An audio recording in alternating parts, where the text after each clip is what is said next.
Okay, we are going to read How the Grinch Stole Christmas. Again? Yes, we're going to read it again. So here is the Grinch. But is he green in the book?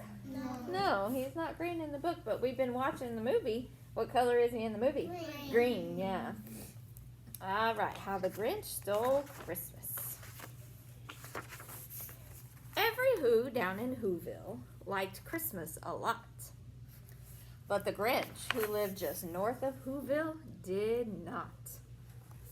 The Grinch hated Christmas the whole Christmas season. Now, please don't ask me why. No one quite knows the reason. It could be, perhaps, that his shoes were too tight, or it could be his head wasn't screwed on just right. But I think the most likely reason of all may have been that his heart was 2 sizes too small. But whatever, Ashaya, Miss Wright is reading. But whatever the reason, his heart or his shoes, he stood there on Christmas Eve hating the Whos. He stared down from his cave with a sour, grinchy frown at the warm lighted windows below in their town. For he knew every Who down in Whoville beneath was busy now hanging a mistletoe wreath. And they're hanging their stockings, he snarled with a sneer. Tomorrow is Christmas. It's practically here. Then he growled with his Grinch fingers nervously drumming. I must find some way to stop Christmas from coming.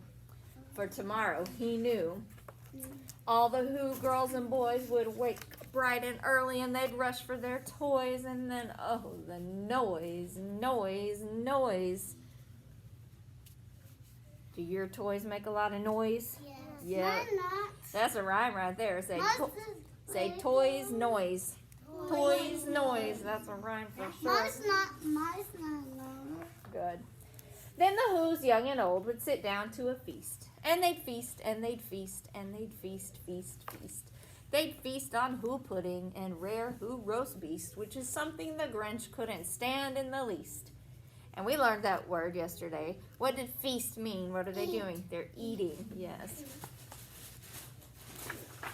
And then they'd do something he liked least of all. Every Who down in Whoville, the tall and the small, would stand hand in hand with Christmas bells ringing.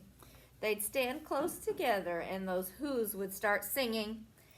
And the more the Grinch thought of this whole Who Christmas sing, the more he thought, I must stop this whole thing. Why, for 53 years I've put up with it now. I must stop Christmas from coming. But how? Then he got an idea.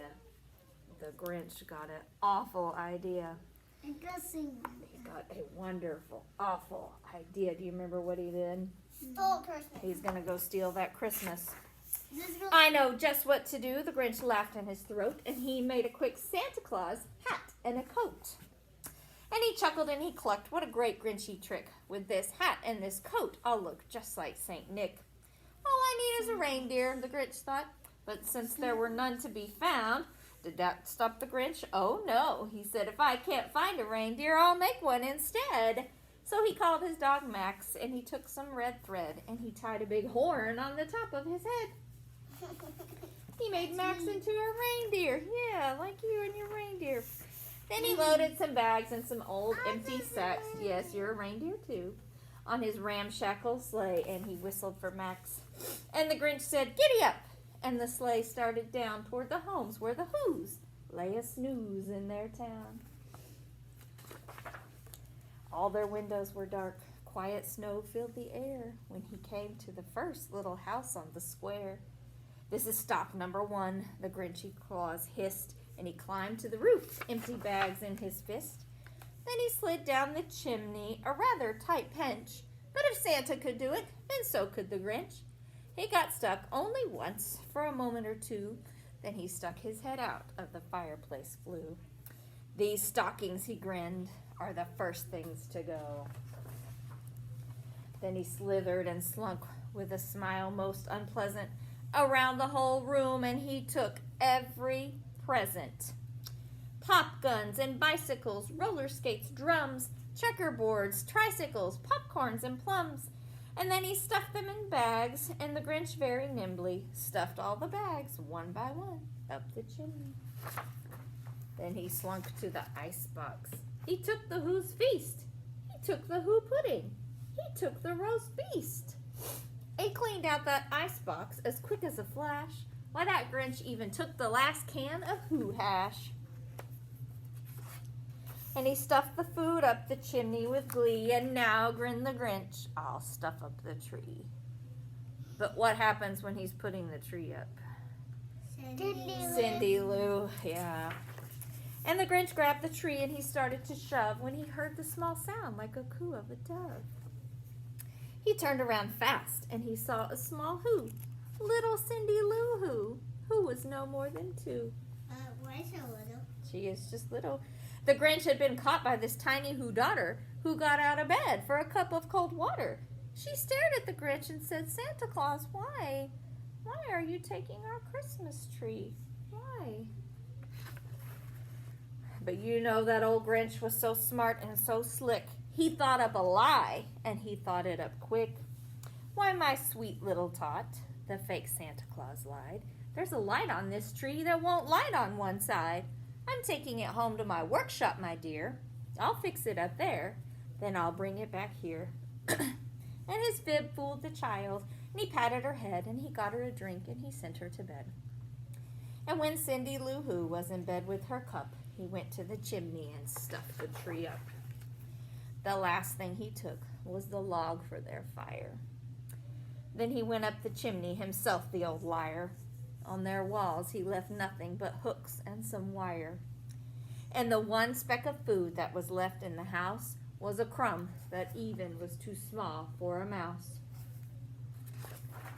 Then he did the same thing at all the other Who's houses, leaving crumbs much too small for the other Who's mouses.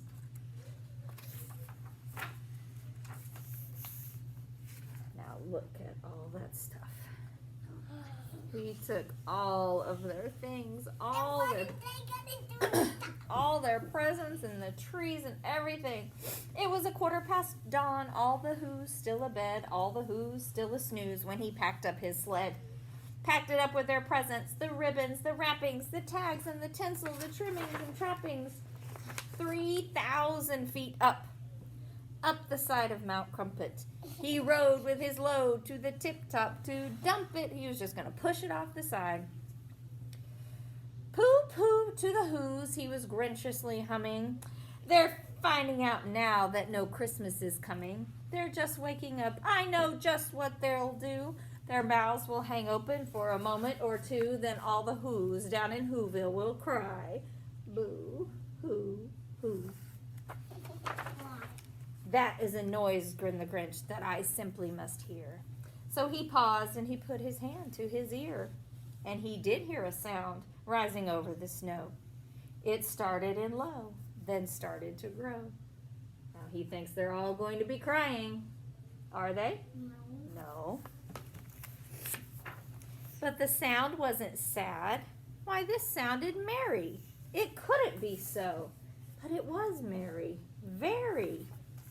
He stared down at the Whoville. The Grinch popped his eyes, then he shook. What he saw was a shocking surprise. Every Who down in Whoville, the tall and the small, was singing without any presents at all. He hadn't stopped Christmas from coming. It came. Somehow or other, it came just the same. And the Grinch stood with his Grinch feet ice cold in the snow, stood puzzling and puzzling. How could it be so? It came without ribbons. It came without tags. It came without packages, boxes, or bags. And he puzzled 3 hours till his puzzler was sore. And the Grinch thought of something he hadn't before.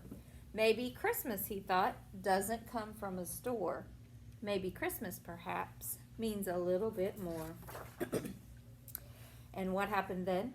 Well, in Whoville, they say that the Grinch's small heart grew 2 sizes that day. And the minute his heart didn't feel quite so tight. Oh, sorry, you're right. 3. Sorry, it grew 3 sizes that day.